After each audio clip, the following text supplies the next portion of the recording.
Welcome back to City Trends. I'm your host, George Miller. I have my next guest with me, and that is Tom Sims from 4141 Ministries, and he's going to elaborate a little bit on what the ministry offers and some of the services that they're providing here locally. Thanks a lot for coming on, Tom. Sure, George. Thank you very much. And can you share with our audience a little bit about what you guys are doing here in the Valley? Sure. We're a faith-based nonprofit. We've been associated with a church, but we are doing community ministry where we are developing communities and collaboratives and bringing people to the table to do community development work in a neighborhood that is along Fresno Street and Blackstone between Shaw and Shields, with a focus on campus where we're at, a church campus, but also in a park that we're managing for the city called Granny's Park. Multiple kinds of ministries and services. Outstanding, outstanding, and it's definitely needed. You can't, the nonprofits here in the Valley, they're doing so much to make a difference, and I've seen people's lives change from that. We've actually had people, because I teach, I've shared with you before, at the college and an adult school, Central Adult School, and some of our students are benefits of organizations like yours, where they went through a ministry or a nonprofit organization, and they got that little bit of help they needed to push forward, and then next thing you know, they're sitting in our classroom. Right. And moving forward with their lives. And so I'm a big advocate of what you guys are doing. Now, what are a couple of the services that you guys primarily focus on?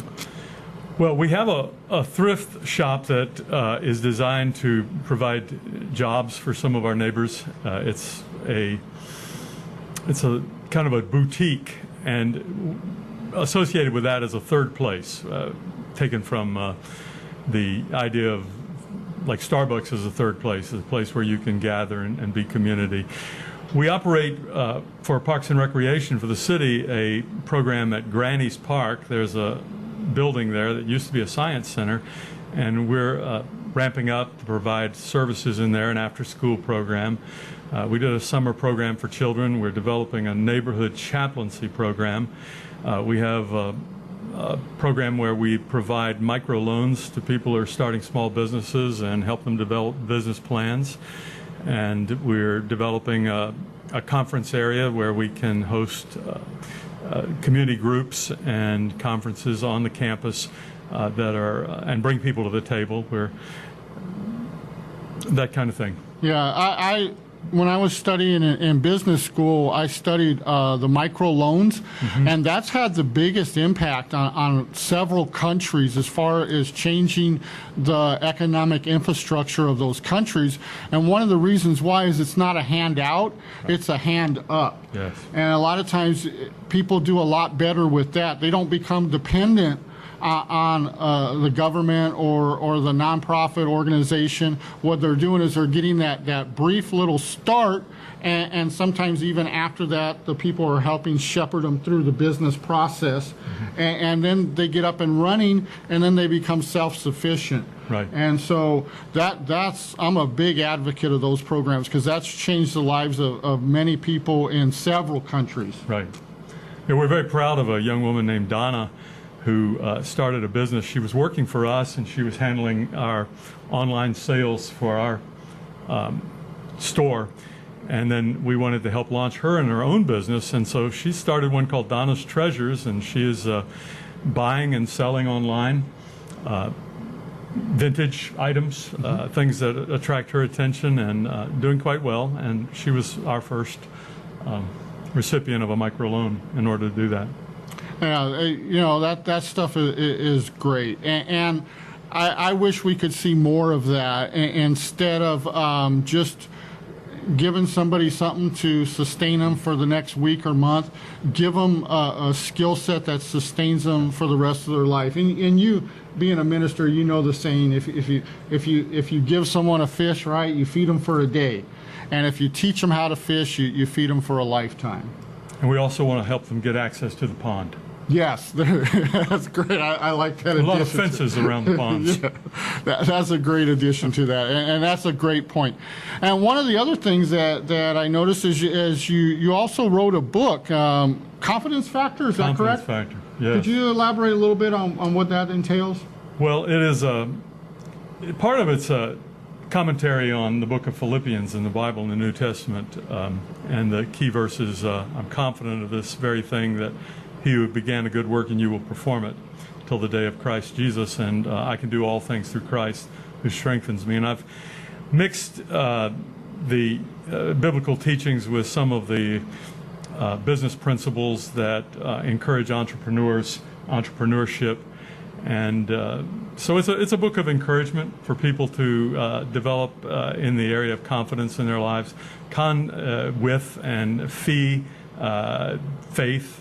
So confidence is proceeding through life with faith, faith in the future, faith in yourself, faith in God, faith in other people, faith in the opportunities that come your way. Yes, and everybody needs a little help and a little encouragement from time to time. One of the things I crack up with is when you meet somebody and they say, "I did it all on my own," and I don't think anybody has. We're all a product of our education, our experiences, the people that have crossed our path and impacted and shaped us. Mm-hmm. And so it's a collaborative. Yeah, maybe we're the ones, that got up in the morning and got ourselves going, but it's a community that also helped enrich our lives and helped our success. Absolutely. Blanchard said, if you ever see a turtle at the top of a telephone pole and he tells you he got there on his own, he's either lying, or he's terribly confused, or he just really doesn't understand how things work. Yeah, I studied Blanchard. He's great. And John Maxwell, you read a little bit of him. Yeah, fail early, fail often, and fail forward. Yes, and then have you ever read Simon Sinek? No, you've got one on me there. Oh my gosh, this guy. Has he ever read me? I don't know. That's very doubtful. Tell me about it. I don't have direct access to Simon Sinek, but I've read several of his books, and phenomenal. And in business, he talks about starting with why. Yeah. And I thought that is great, because all previous generations before this one, they've always started with, okay, how much profit is there in what we're doing, and then they look at, okay, the how and the what. The why was always profit.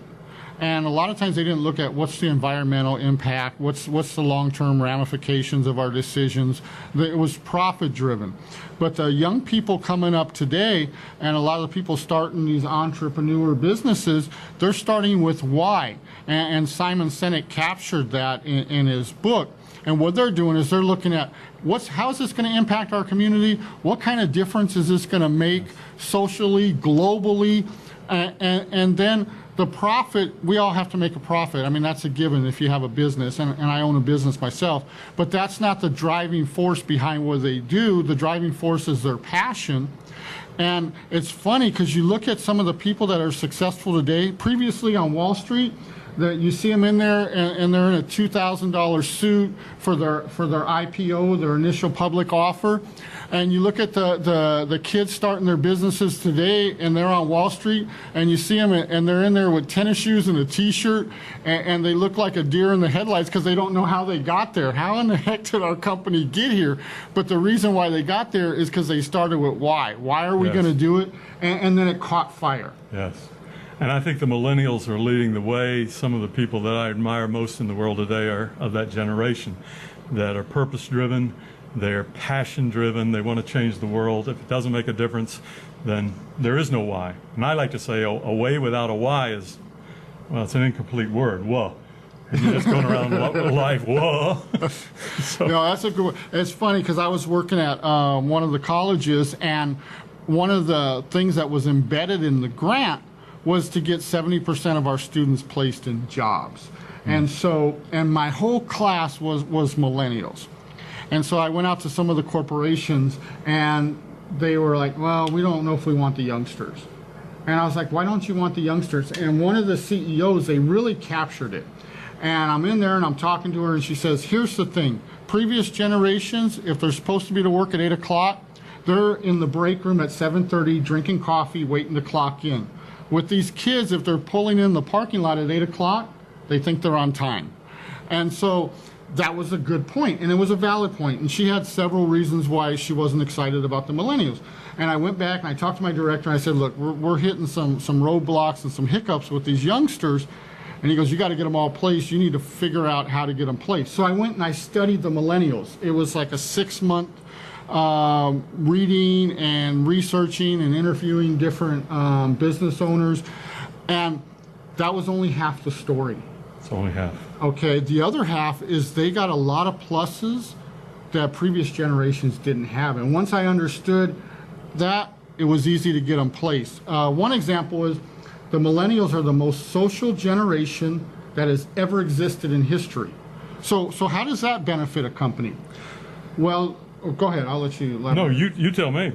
Well, one of the things that they found is previous generations, when they're forming teams, Yes. a lot of times they bring their ego to the table. And one of the things I do when I speak at corporations is I put a newspaper in the center of the table. And everybody's usually in their groups. The administration's at one table, mid-level executives are at another, and then the youngsters are at another table. And so they got their newspaper, and that's all they have in front of them. And I tell them, you have 10 minutes to build a bridge only using the newspaper that will hold this tennis ball and that the tennis ball can roll under. Who almost always wins is the Millennials. And the reason why, I started walking around, and the other generations, what they're doing sometimes is like, I have a background in engineering, I have a background in this, and they're arguing over who's in charge of building the bridge. And you go to the millennial table, and they're like, okay, how are we? There's no I's. It's like, how are we going to do this? Yes. And they're the most accepting of each other, regardless of social, economic background, religious beliefs, sexual preference, all of that. They may not agree with it, but they still include. They're very inclusive. It facilitates collaboration, and it enables them to come together and solve problems, to be creative. They're going to connect everywhere. They're going to connect on Facebook. They're going to connect Instagram. They're going to find any channel they can to connect. They're going to listen to each other. They're not battling for egos, as you said, Yeah. to see who gets the credit. The end goal is the why. Yes. And so, we named and one of our core values is collaboration at 4141, and that's our address, 4141 North Fresno Street. And I was looking in the Bible for a reference, and there's only one. Pharaoh put Joseph in charge of all the affairs of Egypt. And I thought about how that worked in the Bible story, and it really was about empowering the people to solve a pressing problem and giving them the way of doing it, just kind of standing back and organizing it, and allowing them to solve their own problem, to realize they had enough wheat now for the famine that was going to come, and if they could be creative and they could apply themselves, and if they could be committed to the end goal, the end game, namely saving the country, saving their lives, that they'd be able to do it. So there's nothing good that's going to happen without that level of collaboration and cooperation, community. Yes, yes. And one of the things that we ran into with the youngsters is if you mandate them, like I came out of the service, I'm used to people giving me orders all the time, but some of the youngsters, they don't do so well with that. And the inspiration component is more important with them, because mandating them, you'll get them to do what you need them to do, but that's about the extent of it. But if you inspire people in the workplace, they'll do the job and more. Right. And we found that a lot with the youngsters. If you can light a fire in them, and they're going to exceed your expectations. Nothing less than let's go change the world together. Yes, yes. Outstanding. If someone in our audience wants to get a hold of you or learn about some of the programs that you have available, and maybe even see if they qualify for them, how can they do that? Our name on Facebook is 4141 Ministries. My name on Facebook is Tom Sims. Confidence Factors on Facebook. Everything's on Facebook. That'll get you to all the websites and all the Twitter accounts and everything else. Facebook.com/4141 Ministries. Outstanding. Thanks a lot, Tom, for coming on. We have to cut to a commercial, and we'll be right back. Thank you, George. Outstanding. Thank Good you. job.